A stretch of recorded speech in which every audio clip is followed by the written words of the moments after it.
Olá, bem-vindas, bem-vindos, bem-vindo, querido Henrique Zimmermann.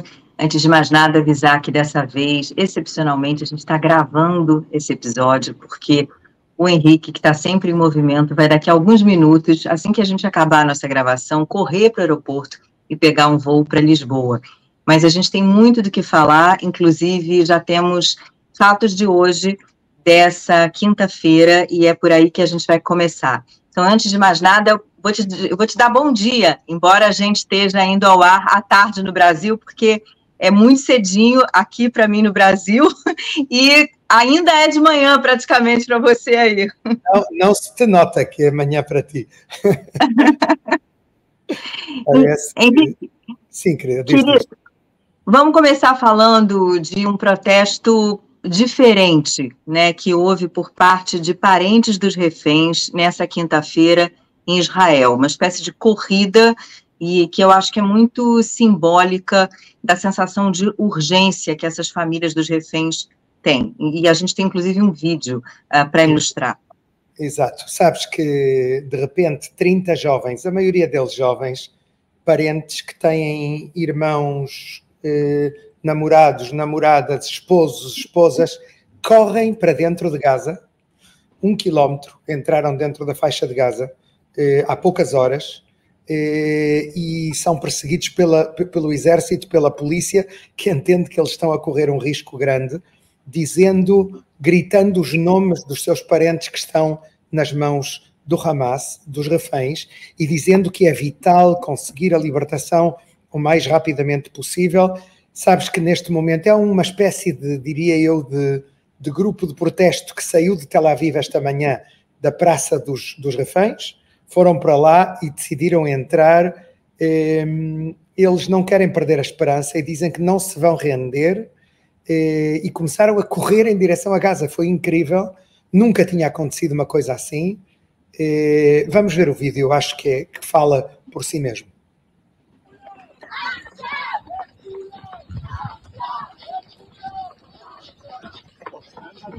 Libertação agora, eles gritam.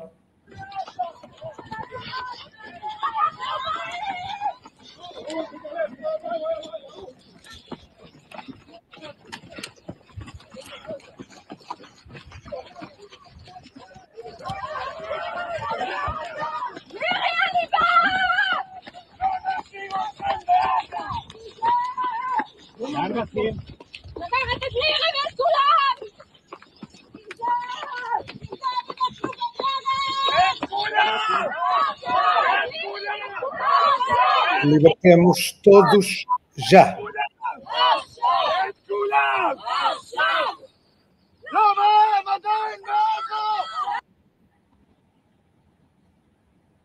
Isso foi para a TV aí? Como é que foi, Henrique? Isso veio ao público? Aqui está, em todo o país, não se fala de outra coisa. Até no governo, hoje, foi bem escolhido por eles o momento e a situação. Sabes que outro dia vimos realmente a libertação de um dos reféns.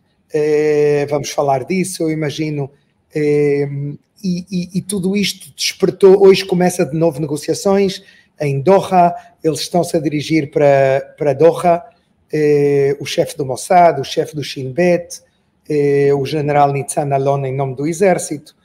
Tudo isto são momentos complicados, e no fundo as famílias sentem que é crítico, que agora é o momento, é o que eles dizem, é o money time, é agora que se vai decidir se realmente vai haver um acordo ou não. É interessante que o The Daily, o podcast do New York Times, ontem focou na questão das negociações, né? Por que essa guerra não termina, por que essas negociações não avançam, e dizendo que, bom, para o atual governo israelense, até conseguir um cessar-fogo temporário, traria ganhos no sentido de que você liberta os reféns, você aplaca essa pressão popular pela libertação dos reféns, e, ao mesmo tempo, você sinaliza para a linha dura do governo, para a extrema-direita, que depois a guerra é retomada e vai continuar, porque essa bandeira militar é muito importante. Por outro lado, o Hamas prefere um cessar-fogo permanente, né? Quer dizer, efetivamente o fim da guerra para que ele possa se reconstruir, e aí ele não terá perdido, digamos assim. Você vê as coisas dessa forma também? Falta um elemento-chave. Não é Hamas. Falar hoje em dia de Hamas é complicado, porque dentro do Hamas há diferentes tendências. A situação em Gaza é muito má, a liderança do Hamas, não Sinwar, que é o líder principal, o Yahya Sinwar, eles gostariam de chegar a algum tipo de acordo que lhes permita respirar. O exército está a pressionar muito por todos os lados, está a entrar. Eu vou-te dizer uma coisa que é minha responsabilidade total, ok? Mas eu acredito que o exército sabe de onde está o Yahya Sinwar.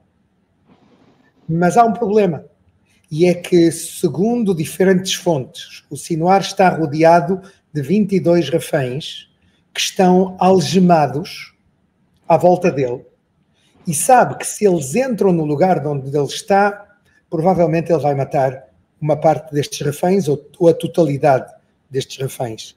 E é por isso que há neste momento esta sensação de que vão com muito cuidado nos diferentes lugares de onde avançam, e foi assim, por exemplo, que encontraram este beduíno israelense, Farhan Al-Qadi, que se conseguiu libertar. Em qualquer caso, o que ouvimos é que nos últimos dias o próprio Sinwar põe como condição para chegar a um acordo que Israel se comprometa a que não vai tocar nele.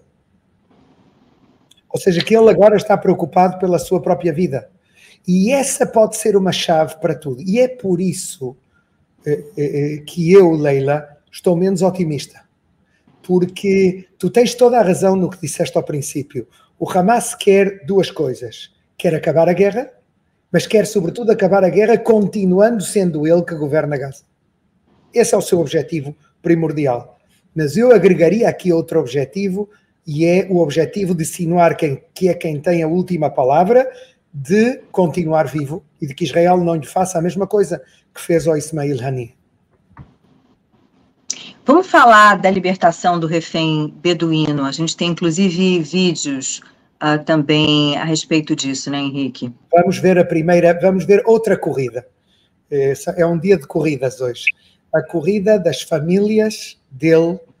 Ele tem 2 mulheres, 11 filhos. Farhan Al-Qadi. Ele trabalhava como guarda numa fábrica israelense e no sul, e foi sequestrado. Não foi o único beduíno sendo sequestrado. Houve meninas, algumas ainda lá estão, quem sabe há rumores sobre violações destas meninas, etc. E eles, no fundo, são muçulmanos. Ou seja, que é incrível o que aconteceu, mas vamos ver a reação da família quando souberam que ele tinha sido libertado e que estava a chegar ao hospital Soroka, em Beersheba.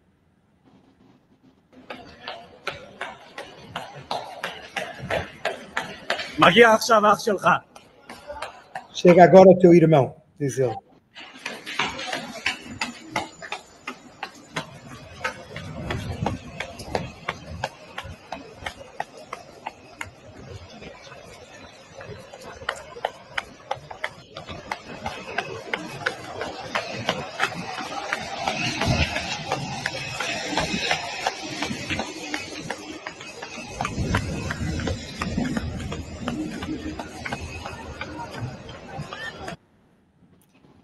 E agora, se quiseres, podemos ver a conversa dele com o primeiro-ministro, quando ele já está no hospital.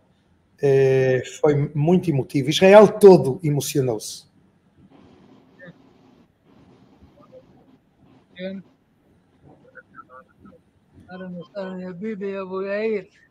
Como estás, Bibi? Abu Yair, pai de Yair. Sou Farhan. Eu também estou muito contente de estar aqui, juro-te. Já encontraste a tua família? Sim, tenho aqui 2 filhos. Quero que saibas que estamos muito emocionados profundamente pela tua libertação, por ti, pela tua família. Agradeço de tudo o que você fez para conseguir a minha libertação, em nome da minha família. Vocês fizeram um trabalho sagrado, mas lembre-se que ainda há gente que está lá nos túneis. Eu quero que saibas, disse Netanyahu, que não esquecemos ninguém, da mesma maneira que não te esquecemos a ti. Estamos comprometidos a devolvê-los a todos. Agradeço-te imenso. Obrigado a ti. E, por favor, diz Netanyahu, abraça a tua família, em nosso nome também. E quero que saibas que todo o povo de Israel te abraça, a ti e a todos os outros. Nós vamos trazê-los, inshallah, respondeu o Farhan Al-Qadi. Leila, o Farhan Al-Qadi deu informação ao exército. Eu espero que eu não estou a saltar nada de censura sobre pelo menos 2 pessoas que foram assassinadas pelos sequestradores antes de fugir. A ele deixaram-no num cubículo. Ele esteve 11 meses sem ver a luz do dia. 11 meses num buraco. E de vez em quando traziam-lhe um pouquinho de água e pão. No mesmo 1 hora antes da chegada dos soldados, eles disseram-lhe o seguinte: aparentemente, eu não sei quando foi, o Farhan viu como eles matavam reféns. Eu tenho informação que os soldados recuperaram parte destes cadáveres e trouxeram-nos para Israel também. E eles, quando ouviram os sequestradores que os soldados estavam perto, fugiram e disseram o seguinte ao Farhan. Talvez não o tenham matado porque é muçulmano, mas disseram-lhe o seguinte: tu não saias daqui porque está tudo armadilhado. Se tu te mexes, explode e morres. Espera aí. E deixaram-lhe um pouco de água e um pouco de pão. Ele esperou até que ele ouviu vozes em hebraico e começou a gritar. E ao princípio eles duvidaram, porque pensavam que podia ser uma armadilha, alguém que estivesse a querer uma emboscada, até que perceberam que era o Farhan Al-Qadi, vieram, libertaram-no, deram-lhe comida, deram-lhe bebida, cuidados médicos e levaram-no para o helicóptero e levaram-no para o Hospital Soroka. Agora, Leila, uma coisa interessante. Eu estava no Golfo. Eu cheguei ao Golfo no domingo de manhã. Quando eu estava em direção ao aeroporto, ouvimos que havia estado de alerta que o Hezbollah ia atacar Israel em qualquer momento. E eu no táxi a chegar ao aeroporto e que o aeroporto tinha sido fechado. Eu tinha que partir para o Golfo numa companhia do Golfo. Fly Dubai. E chego lá, eles dizem, estamos em estado de alerta, o aeroporto está fechado, não sabemos o que vai acontecer. E então ouço, através das minhas fontes, que às 5 menos um quarto da manhã, eu cheguei às 4h30, Israel atacou com 100 aviões dentro do Líbano, todas as plataformas de mísseis que iam ser lançados sobre Israel às 5 da manhã exatamente, sobre o norte, mas também sobre o centro, sobre a sede do Mossad, sobre a sede da unidade 8200 do Exército, que está muito perto do Mossad, sobre vários objetivos estratégicos no país, e a Força Aérea adiantou-se 15 minutos e fez um ataque preventivo. Ok, assim começou tudo. 2 horas depois, disseram não há nada, acabou, o aeroporto aberto, o voo que estava no aeroporto Ramon, que é no Negev, à espera, um voo do Fly Dubai dos Emirados, veio para Tel Aviv, apesar da situação, por ordens do governo, pegou em 200 pessoas, chegamos a Dubai, eu fui para Abu Dhabi, chego a Abu Dhabi, reúno-me com altos cargos do governo dos Emirados. Estou com eles durante 3 dias e vemos juntos as imagens da libertação do Farhan Al-Qadi. Tu tens que compreender que lá nos palácios, de onde eu estive, vê-se ecrãs gigantescos de televisão, de um canal que se chama Sky Arabia, que é o canal oficial de Abu Dhabi, e eles, tudo o que se vê nesse canal é Israel, Gaza, Líbano. Não se vê outra coisa, como se não houvesse nada mais no mundo. Houve um segundo que mostraram umas imagens da Ucrânia, nada mais. Tudo era o que aqui acontece. Em 2 horas de reunião, vi uma fotografia do Netanyahu 30 vezes. Ou do Gallant, ou do chefe do Estado-Maior. Ou tudo o que sai daqui está nos canais. Então, de repente, começa-se a ver imagens do Farhan Al-Qadi.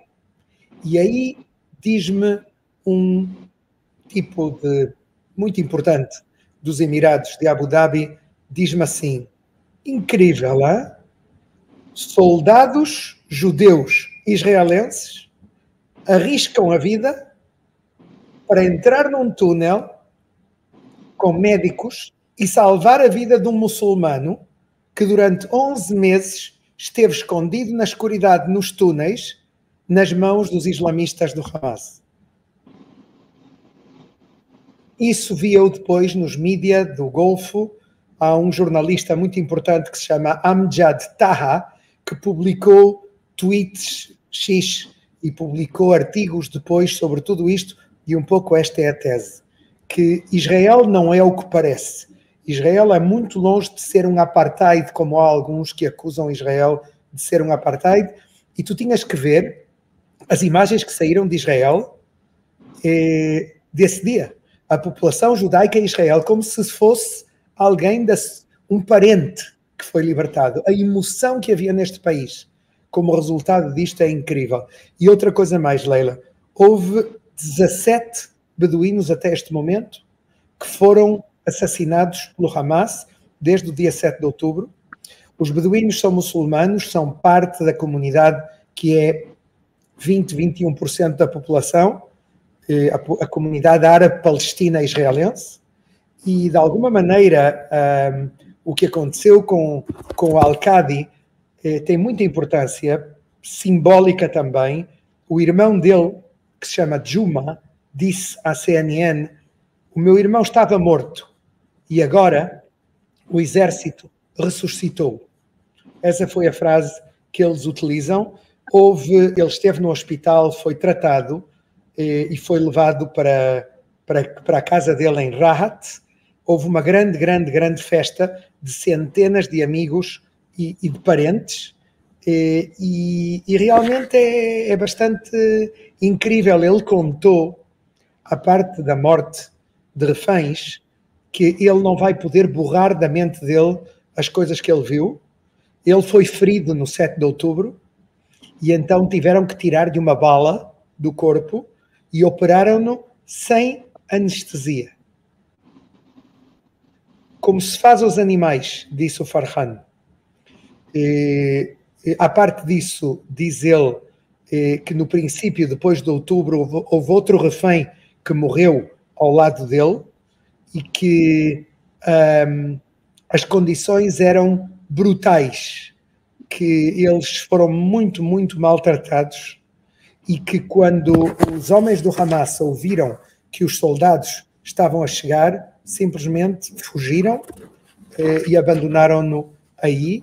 E ele diz ao governo, disse também ao presidente Herzog, por favor, não se esqueçam deles, porque o que lá acontece é verdadeiramente terrível. E eu não sei se tu sabes, Leila, mas um dos sobreviventes do Nova, da festa, suicidou-se e deixou uma carta que diz que tudo o que ele viu, as violações, ele relata violações, e toda esta carta e este suicídio, ninguém falou disso, agora saiu à luz, porque a irmã decidiu publicar a carta que ele escreveu, a carta de despedida, na qual ele diz que se sentiu culpável, porque ele estava com uma amiga e a amiga foi violada e ele não saiu para ajudá-la, porque teve medo e não a pôde salvar.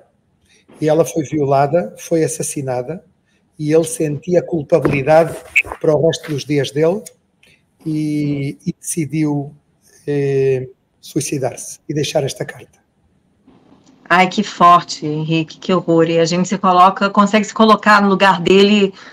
Ai, que complicado. Henrique, é muito interessante realmente se a gente pensa nas peças do quebra-cabeça, o fato de ter havido uma escalada no fim de semana, Hezbollah, Israel, aquele ataque preventivo que você mencionou, depois a coisa toda acalma-se, né? E aí você tem o resgate justamente de um refém muçulmano e essas negociações que prosseguem e toda a pressão americana, uma vez que a gente sabe que a eleição americana está se aproximando, a gente fala sobre isso com frequência e como é importante para o atual governo, para os democratas, ter uma vitória diplomática nesse campo.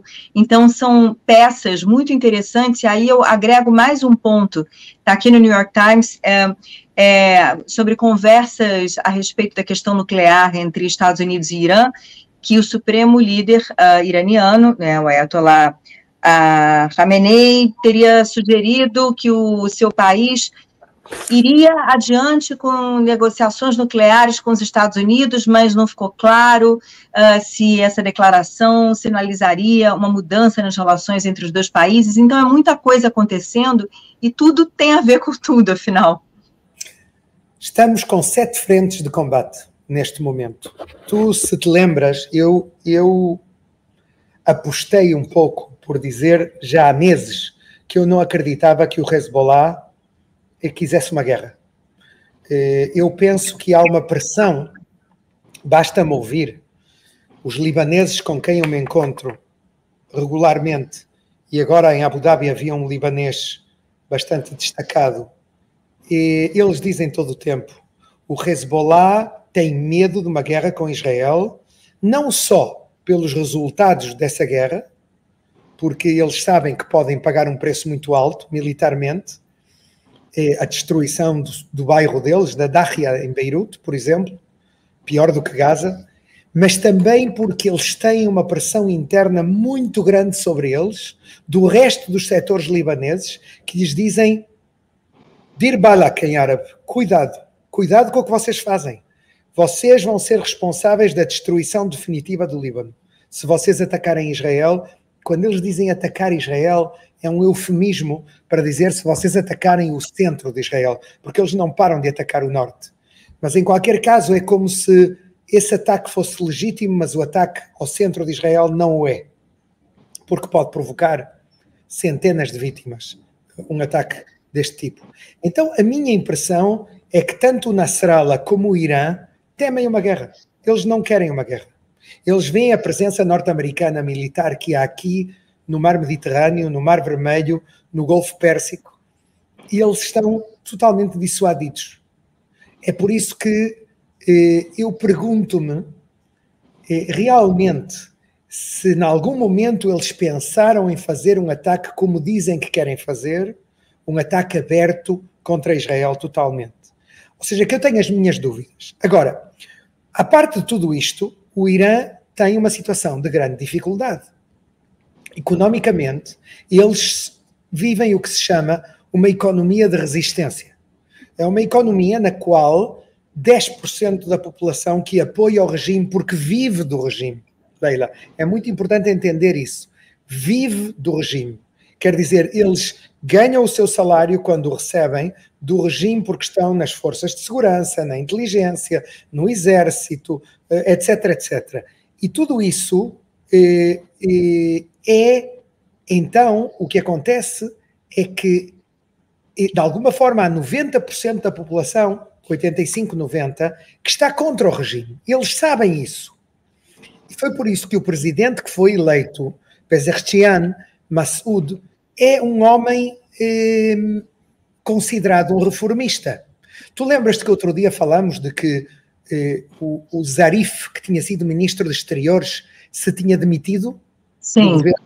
O vice-primeiro-ministro, agora voltou. Porquê é que ele voltou? porque fizeram algum tipo de concessões. Acabam de nomear agora, hoje, há 1 hora, pela primeira vez na história, um vice-primeiro-ministro curdo sunita. É a primeira vez que há um sunita vice-primeiro-ministro no Irã. Eles querem enviar ao mundo uma mensagem de que se estão a reformar, de que se estão a moderar. E uma guerra com Israel complica tudo isto. Porquê é que eles fazem isso? Porque a economia deles está numa situação crítica, desesperada. E eles pediram à União Europeia ontem que intervenha.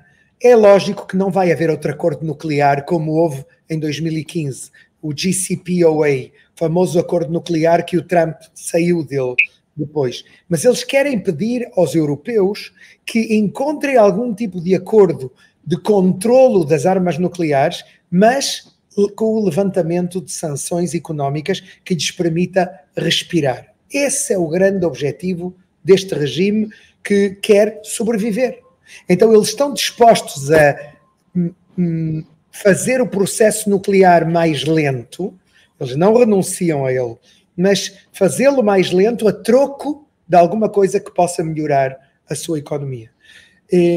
Ou seja, que tudo isto é parte de um mesmo jogo. Ao mesmo tempo, é verdade que eles continuam a manter, através das guardas revolucionárias, 7 frentes abertas com Israel. Então a pergunta é como é que nós fechamos estas frentes nos próximos meses. Eu acho, e continuo a achar, que não vai haver agora uma guerra com o Irã, nem vai haver uma guerra com o Hezbollah.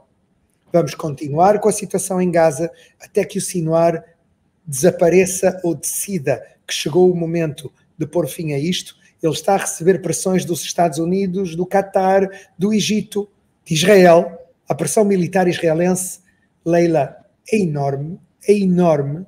Eu ouço através de amigos e filhos de amigos que estão em Gaza que há uma mudança de atmosfera ali dentro, que Israel está a conseguir chegar a todo tipo de sítios que no princípio não conseguia chegar, e o Sinwar está a perder um pouco de controle. Sabes que se diz que há uma informação que eu ainda tenho que verificar bem, mas que me parece que tem lógica, e é que vários grupos em Gaza, por exemplo, a Frente Popular de Libertação da Palestina, estão a fazer uma espécie de golpe de Estado contra o Sinwar. Ou seja, não estão a aceitar a sua autoridade. E alguns destes grupos têm reféns nas suas mãos. Ou seja, que aqui há uma situação nova.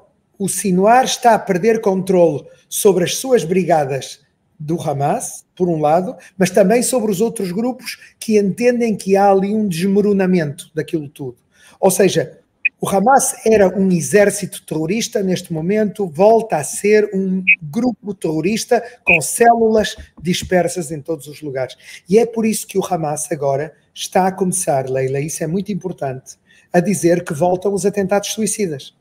Porque os pobres, é o low-tech. Agora que eles não têm maneira de lançar mísseis, de fazer o que fizeram durante anos, eles agora voltam a lançar, dizem eles, suicidas, carros que podem explodir, carros armadilhados, etc, etc. E é por isso, Leila, que estamos a ver esta grande operação, a maior dos últimos 22 anos, na Cisjordânia, para tentar desmantelar dentro da Cisjordânia a organização do Hamas e da Jihad Islâmica. Vamos falar de duas coisas. Uma, o Khaled Mashal, que falando, perdão, em Istambul, ele exatamente disse isso, que Israel tem que enfrentar um conflito aberto e pede que os palestinos se lancem numa verdadeira resistência contra a entidade sionista, pedindo justamente retomada de bombardeios suicidas, ataques suicidas contra Israel. E acho que a gente tem que falar dessa operação em larga escala, o que está acontecendo em Jenin e Tulkarem, helicópteros, drones, uma ofensiva grande, e, ao mesmo tempo, o fato de haver colonos que cometem atentados terroristas contra, né, uma vila palestina, ali perto de Belém, essa Wadi Rahal, não é isso?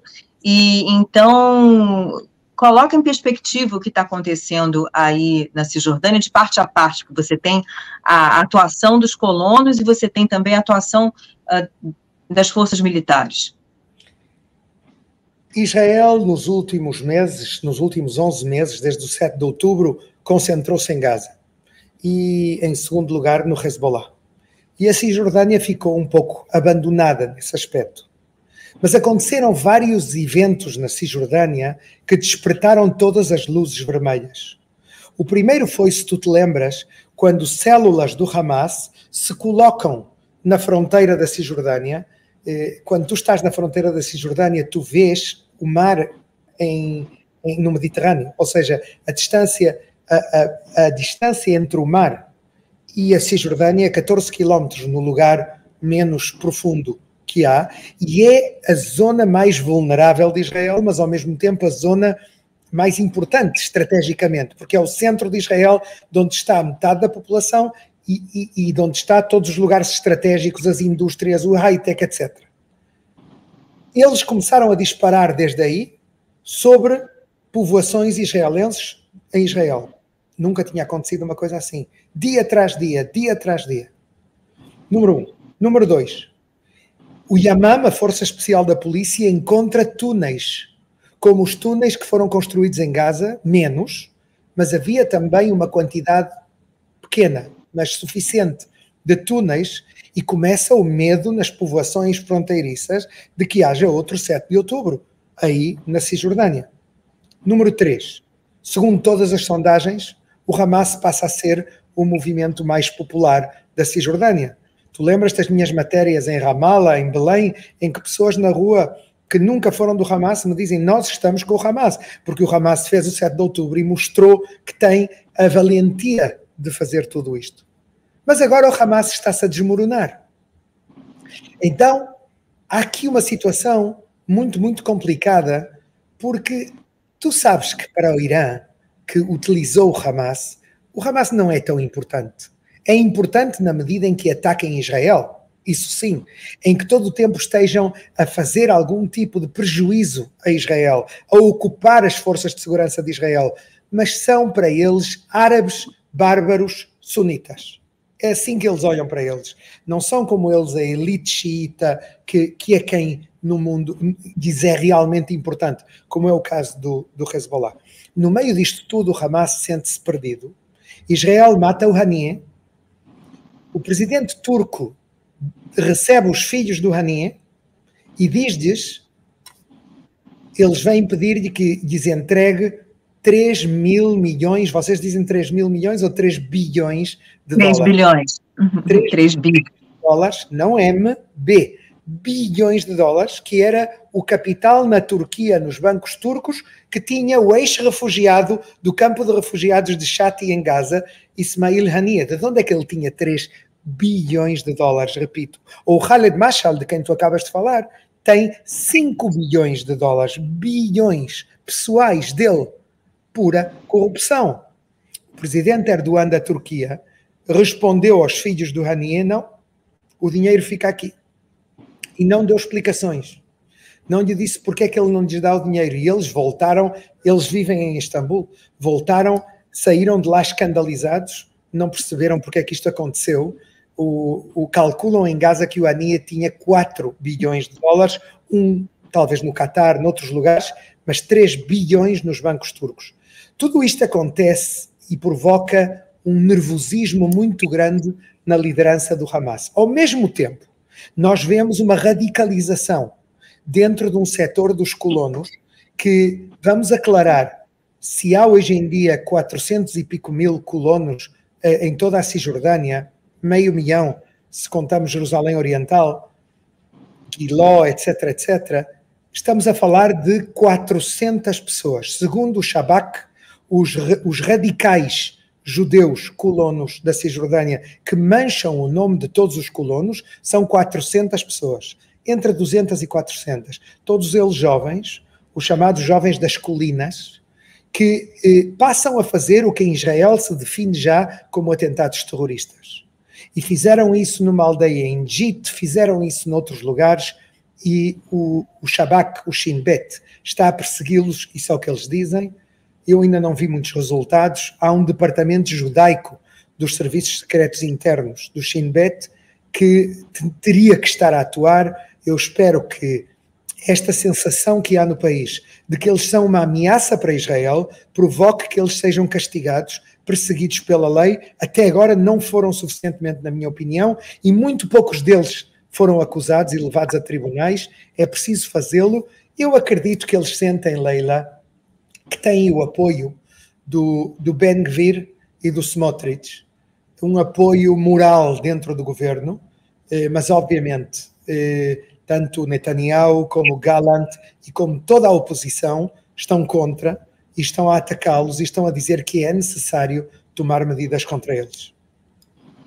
Inclusive já há sanções, né, americanas e aí até banco israelense congelando aí recursos de colonos, de um grupo de colonos por conta disso. Henrique, a gente... Podem entrar nos Estados Unidos também. E vamos falar de um vídeo daquele programa de sátira, não é? O Eretz Nederet, a respeito dessa questão do dinheiro. Acho que a gente tem um vídeo aí para mostrar. Vamos assistir. Vamos ver.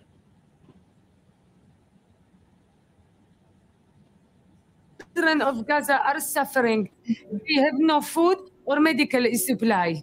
But you can help. Please open your heart and make a donation by clicking in the link below. Shukran and God bless you.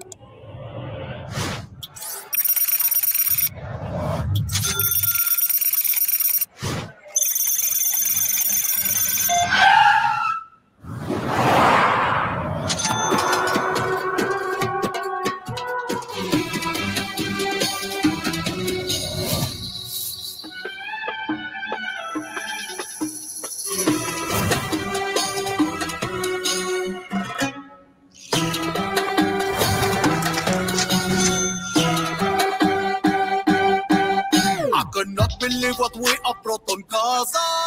Thank Allah that we are safe in the Plaza. There's nothing left to eat like a Ramadan retreat. I don't really give a shit, cause I'm hanging in my sweet. Check.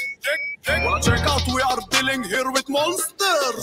The room service wouldn't bring us lobsters. Call Maya Khalifa to play with us some FIFA and tell her to dress up like she is a nursing chief. Dollar bills, dollar bills. My people have no water, wonder how it feels. Dollar bills, dollar bills. They have no gasoline, I just wonder when you will donate us money, my dog needs new Armani. Cause the sky is black, but Qatar is always sunny. Knocking on the door, fuck it's the Mossad. Chill ya baba, I just ordered sushi avocado. Dollar bills. Mash'al is so straight, he just got himself new grills. Dollar bills. Put some Netflix on, I don't want to see the kills. Donate us money, my dog needs new Armani. Cause the sky is bright, but Qatar is always sunny. You just gave me money, life is pretty funny. Cause the sky is bright, but Qatar is always sunny.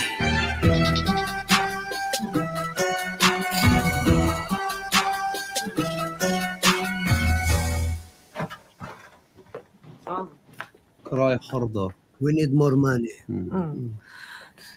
People of the world. Sabes, Leila, eu lembro-me quando o Hamas ganhou as eleições em 2006. Eu estava lá e o Hamas era visto naquela altura como o grupo limpo, o grupo que luta pelos direitos dos palestinos, contrariamente à Al-Fatah, que era vista, a imagem dela, e foi por isso que perdeu as eleições, corrupta, na qual os líderes como Jibril Rajoub eram refugiados, estiveram na prisão em Israel e de repente constroem palácios e vivem em palácios que nem os líderes políticos de Israel têm, nem nunca tiveram. Tu vais a um escritório em Ramallah e vês os escritórios que eles tinham naquela altura, ainda têm, e comparas com os escritórios do governo de Israel, não tem nada a ver.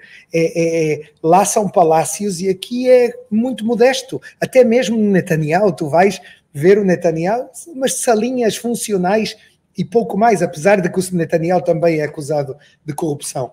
Em qualquer caso, alguma coisa mudou nos últimos anos com o Hamas. O Sinwar é como se fosse um sacerdote fanático que vive em condições realmente de refugiado, até antes do 7 de outubro.